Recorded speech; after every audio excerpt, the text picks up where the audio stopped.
یہ جو دو پوائنٹ ہے ان کو آپ کو کنٹرول میں رکھنا ہے، اور یہ دونوں جذبات کو کنٹرول پر رکھنا بہت ہی زیادہ ضروری ہے تاکہ آپ لوجیکل سوچ سکیں۔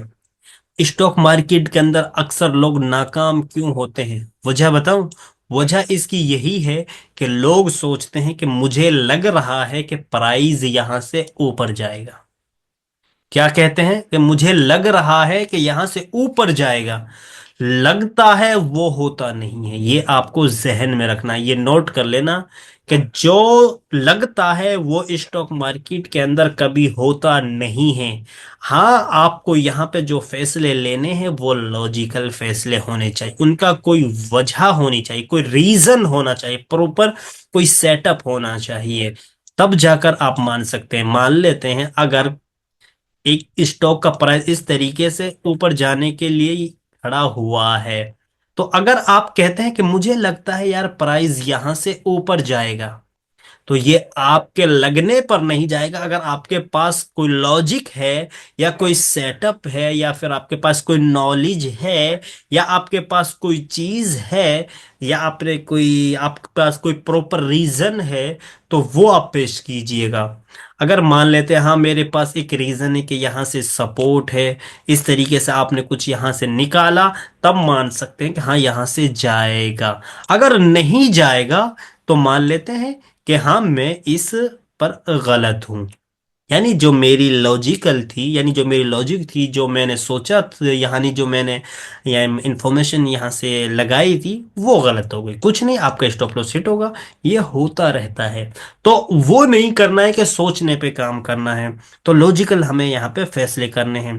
تو خوف اور لالچ، اس کو آپ کو کیا کرنا ہے؟ کنٹرول میں رکھنا ہے۔ پھر اسی کے ساتھ دوسرا دیکھ، ایک سب سے پہلے میں آپ کو یہاں پہ ایک چیز نوٹ کر دیتا ہوں۔ سب سے پہلے کیا ہے؟ خوف، ٹھیک؟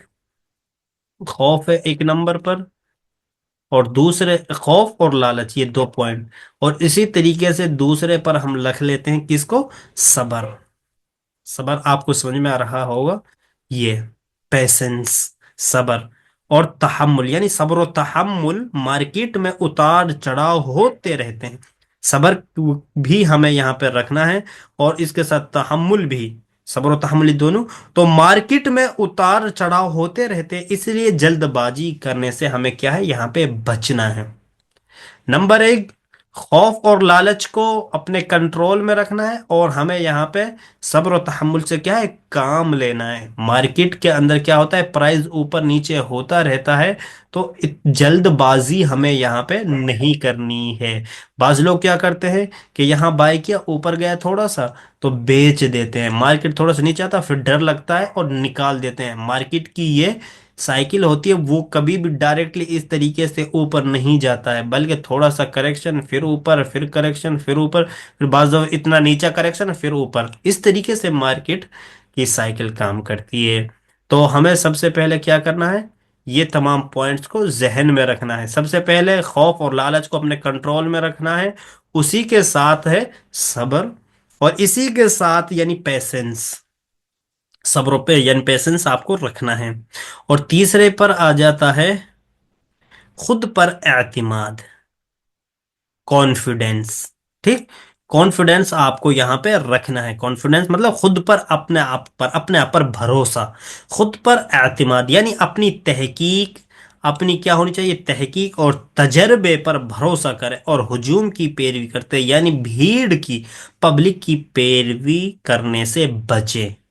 یہ سب سے امپورٹنٹ بات ہے، خود پر اعتماد کرے یعنی کانفیڈینس ہونا چاہیے اپنے اوپر، اسی پر اب پھر اس کے بعد آپ کیا کریں؟ تحقیق کریں، اور پھر جو آپ نے ابھی تک مارکیٹ کے اندر وقت گزارا، جو تجربہ ہے اس پر بھی آپ ایک نظر دوڑائیں کہ تجربہ کیا کہتا ہے، اور پھر میری جو تحقیق ہے وہ فنڈامنٹلی اعتبار سے ہو یا پھر ٹیکنیکلی اعتبار سے ہو یا پھر آپ کے تجربے کے بحاف پر ہو، تو یہ تمام چیزیں آپ کو یہاں پہ دیکھنی ہے۔ تو اپنے اوپر کیا ہے؟ کانفیڈنس کا ہونا بھی ضروری ہے۔ بعض لوگ کیا کرتے ہیں کہ ان کو اپنے اوپر کانفیڈنس نہیں ہوتا ہے، اپنے اوپر کانفیڈنس نہیں ہوتا ہے، ایسا ہوتا رہتا ہے، ایسا نہیں کہ یہ نہیں ہوتا ہے، ہمارے ساتھ بھی اب اس فیز میں بھی اب بھی ہمیں اس سچویشن سے گزرنا پڑتا ہے. دیکھیے گا، ذہن ہے، مائنڈ ہے، نفسیاتی جذبات ہیں، یہ ہم کسی کے کنٹرول میں نہیں ہے، لیکن ان کو کنٹرول میں کرنے کی کوشش کرنی چاہیے. یہ یا تو پھر آپ کو روبوٹ بننا ہوتا ہے، وہی کنٹرول. روبوٹ کے کوئی جذبات نہیں ہوتے ہیں، اس کی کوئی نفسیات، کوئی سائیکولوجی نہیں ہوتی ہے. انسان ہے، اس کے جذبات بھی ہوں گے، اس کے، یعنی یہ تمام جو کانسیپٹ ہیں وہ انسان کے ساتھ، اس کی کہتے ہیں نا کہ وہ اس کے اندر یہ میچور ہے، تو وہ رہیں گے. لیکن ہمیں کیا کرنا ہے؟ ہمیں صرف تھوڑا سا ان کو کنٹرول میں رکھنا ہے.